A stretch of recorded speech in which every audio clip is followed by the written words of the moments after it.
Wait a minute. Let's back this up. How the hell did we get here? Not too long ago, I was Yammie Noob, purveyor of the Daytona, spreading the good word of the naked torque monster FZ09, championing the R3, and now I'm some retro dirt bike guy? There's a good reason for all of this, I swear. At the end of the day, I'll always be a Daytona squid who loves doing some track days, but the Ducati Scrambler Desert Sled is a very special motorcycle. I picked this thing up about a month ago. I've put on about 1,400 miles on it, and it's the most fun motorcycle I've ever owned. Let me explain why. In 2015, Ducati made a critical pivot in their branding and spawned a sub-brand known as Scrambler Ducati. They launched this standard motorcycle with their famous and well-loved air-cooled L-twin engine, not a V-twin, and it was an instant hit. With several models to choose from, an accessible price point, and all the accessories you could throw at it, the Scrambler sold to people who didn't even know they wanted a motorcycle. The original Scrambler debuted with an 803cc L-twin, making about 65 horsepower, and it came at the very low end of Ducati's lineup, poised for success. Not too much power, but also not too little. It's a bike that got a whole lot right, and the proof is in the pudding. Fast forward a few years and Ducati posted their 2017 sales. About 55,000 motorcycles, of which 14,000 were Scramblers. The Scrambler is basically the Porsche Cayenne of the motorcycling world for Ducati. They sell gobs and gobs of Scramblers so they can build cool limited edition runs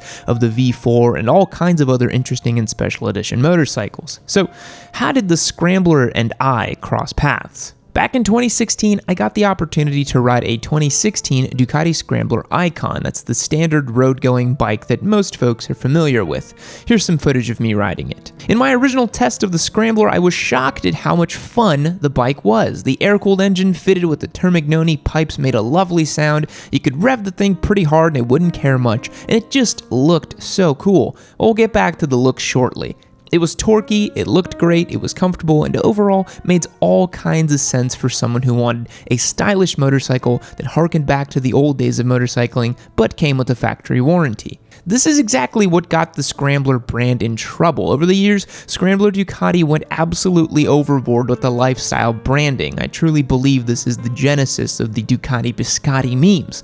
They sold t-shirts, made Scrambler Radio a thing at EICMA 2018, and overall, the brand was just pigeonholed into a motorcycles for hipsters type of thing. The Scrambler as a motorcycle was cast off by serious enthusiasts, whatever that means, who figured that anyone who would pay nearly $10,000 for a motorcycle with 65 horsepower and an air-cooled engine was simply being taken for a ride, and not the good kind. Only a putz would put down that much money and get so little. But is that really what motorcycling is all about? Is it about getting the most bang for buck, filling out some spreadsheet and getting all your numbers in a row?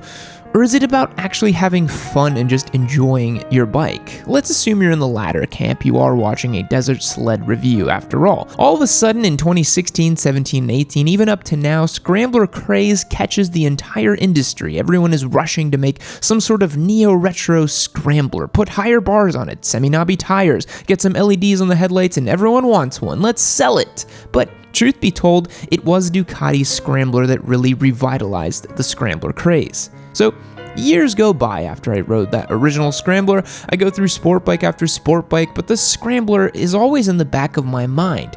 Something about that lovable little bike never really left me. I was genuinely intoxicated by it, and it reminded me why I loved riding in the first place. Oh, and speaking of looks, I said I'd get back to it, and here I go. When I first became interested in motorcycles nearly 10 years ago, the first bike that caught my attention was a Triumph T110 Custom Cafe Racer. I thought it was the coolest thing I'd ever seen. The retro looks, the carburetors, everything about it was interesting to me. However, I browsed the Triumph website and found the Daytona, and the rest is history, as we all know.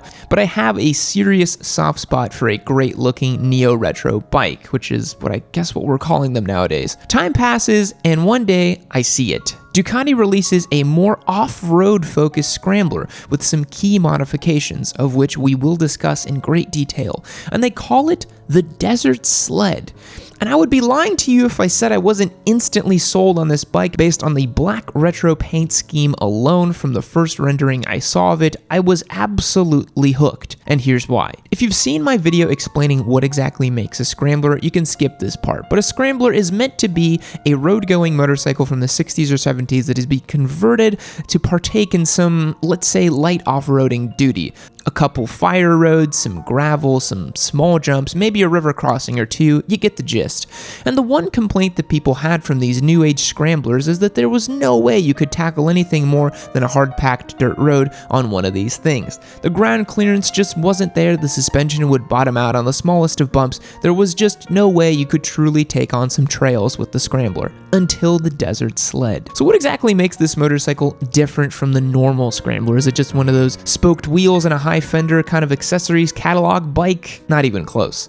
The Desert Sled has several key modifications that make it much more capable than its scrambly brothers on the showroom floor. Let's walk through each of them. The frame is all new from the original Scrambler. It's reinforced and changed to resist more impacts and rigors of off-road riding. This change makes the seat height now 34 inches and adds ground clearance, all important for off-roading. The Desert Sled comes with an admirable 9.4 inches of ground clearance, which we're going to discuss later in this video as well. With that kind of ground clearance, you also get a skid plate as standard on the bike, which, hey, it's not the toughest thing in the world, but a skid plate's a skid plate. The Desert Sled also comes with much beefier front suspension that is fully adjustable. Kayaba 46mm upside down units at the front, compared to 41mm forks for the standard Scrambler and non-adjustable. The forks deliver 7.9 inches of travel, and the swing arm has been extended to adjust for these changes as well. You get Pirelli Rally Scorpion tires as standard on this bike. It's a dual sport tire that can actually hang pretty well on the trails. The Desert Sled also has a Euro 4 compliant fueling and exhaust system, but this had the added benefit of making the throttle extremely well suited for off-roading.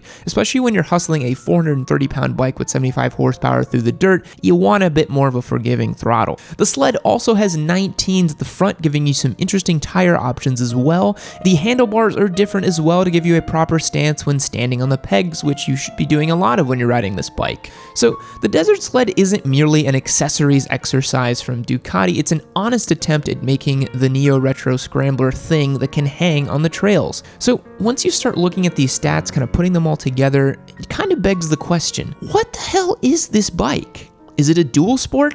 Not quite, it's too heavy, and it has tires that are way too fat to cut through deep ruts like a dirt bike anyways. Is it an adventure bike? Not really either. It's about 120 pounds lighter than a BMW GS 1200, and the Africa Twin weighs about 556 pounds, and it doesn't have all those fancy spaceship gizmos either. Is it a sport bike? Come on. I've owned the Desert Sled for a little over a month, and after taking it down some single tracks, hooning it on gravel roads, and getting the rear end squirrely, jumping curbs in my town, and just enjoying the ever-loving shit out of this thing, it finally dawned on me. The Ducati Desert Sled is actually a middleweight, naked ADV bike. Let's take something like Yamaha's new Tenere 700, an ADV bike that everyone is losing their minds over. It's time for specs again, my dudes. The Tenere 700 has a 43mm fork up front offering 8.25 inches of travel. The Sled has 46mm beefier units and slightly less travel. It has a 21 and 18-inch front rear wheel sizes. 21-inch tires are a great option for this bike, but the Sled's 19s are going to do okay. Has Pirelli Scorpion Rally STR tires, which is the same tire as the Desert Sled.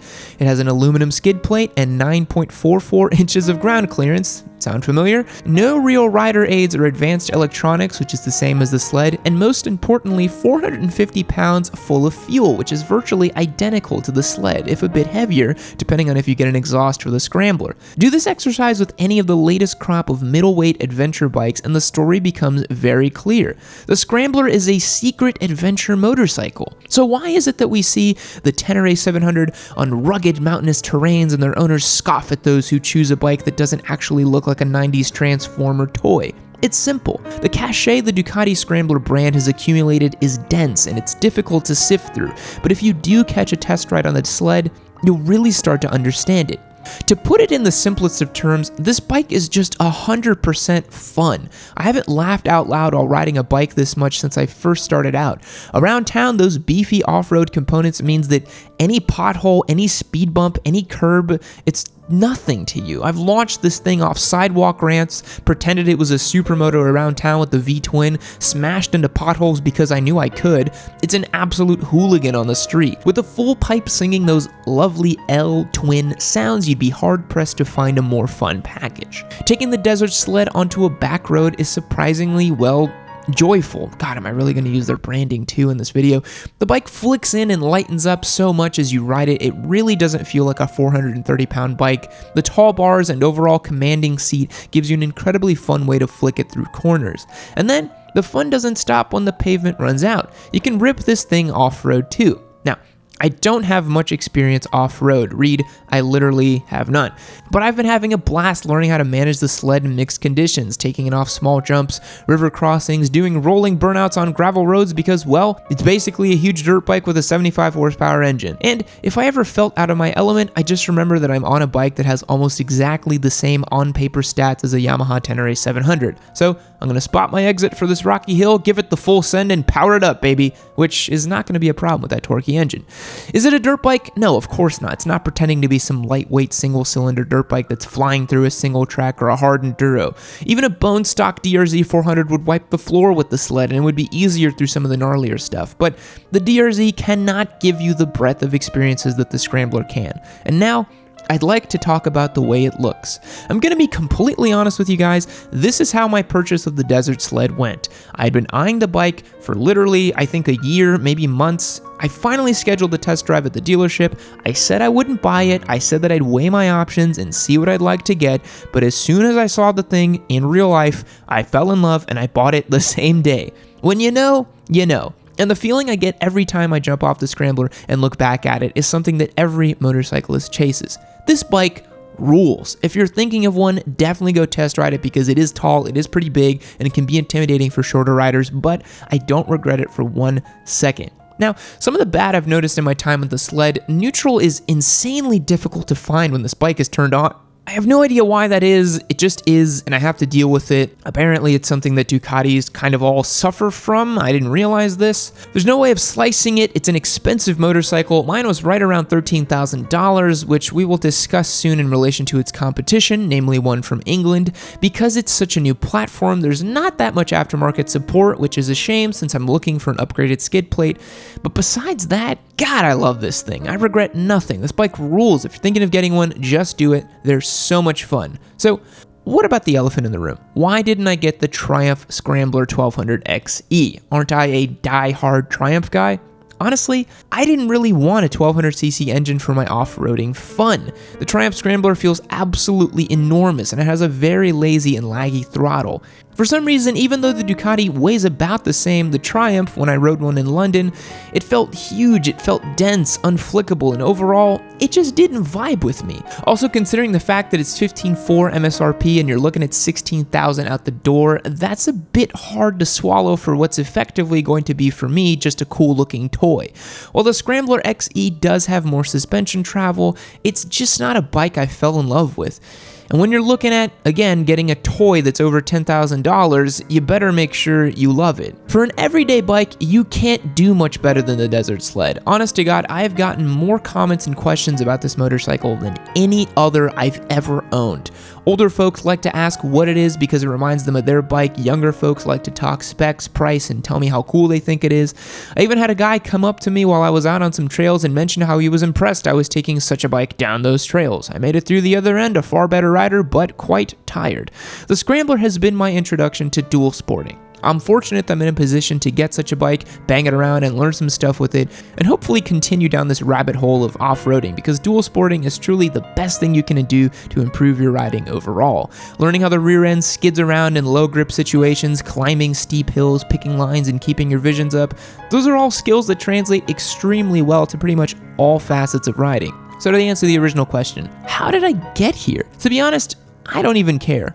All that matters is I'm having fun on a motorcycle that I love. Thanks for watching this video, guys. If you're new around here, hit subscribe. We post up new videos nearly every day for your viewing pleasure. We're also giving away some bikes, which is pretty sweet. Click the links below to learn about that. And again, if you're here for the Sled, I'll be posting up new videos about it pretty much every week, something like that. Thanks again. I'll catch you next time. See you later.